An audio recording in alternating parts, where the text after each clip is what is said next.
Sir కేవలం వరంగల్ పట్టణ పౌరుడిగానే కాకుండా అక్కడ మీరు కార్పొరేటర్ గా పనిచేసినటువంటి అనుభవం ఉన్న వ్యక్తిగా వరంగల్ ప్రాంతానికి ఉన్నటువంటి నక్సలైట్ ప్రభావం ఎట్లా ఉంటుంది? ఈ రోజు కామ్రేడ్ గణేష్ చనిపోయారు, అంతకుముందు ఇంకా చాలా మంది చనిపోయారు కదా, ఈ ప్రభావం ఇక్కడి ప్రజల మీద ఎట్లా ఉంటుంది?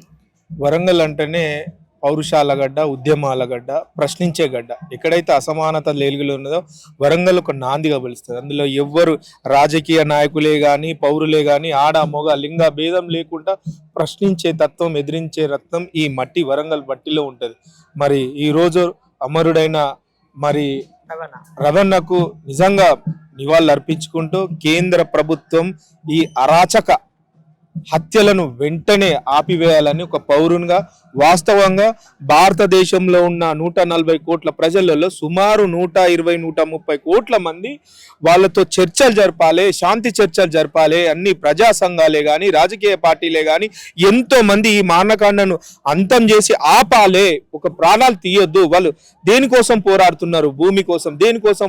ఒక గరీబోళ్ళ కోసం పోరాడుతున్నారు. సుమారు 90 కోట్ల మంది 3 పూటల భోజనం ఇప్పటి వరకు ఈ 25 ఇయర్ లో కూడా 90 కోట్ల మంది 3 పూటలు అన్నం తినలేదు. దానికోసం వాళ్ళు పోరాడుతున్నారు. డిగ్రీలు, పీజీలు, పిహెచ్డీలు చదువుకున్న పిల్లలు ఉద్యోగాలు వస్తలేవు అని వాళ్ళు పోరాడుతున్నారు. అటువంటి వాళ్ళని ఎదిరించే విధంగా ఎదిరించొద్దు అనే తత్వంతో కార్పొరేట్ వ్యవస్థలకు కట్టిబెట్టడానికి సుమారు లక్షల కోట్ల రుణాలు మాఫీ చేసి కార్పొరేట్ వ్యవస్థకు పాట పాడుతున్న ఈ ఎన్డీ ప్రభుత్వం, ఈ బీజేపీ ప్రభుత్వాన్ని ప్రశ్నించుతున్నారు.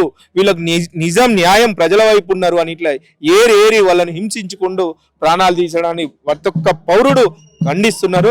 కగాను వెంటనే అతి త్వరలోనే శాంతి చర్చలు జరిపించి ఈ ఆపరేషన్ అంతం చేయాల్సిందిగా మేము కోరుకుంటున్నాం. Thank you sir.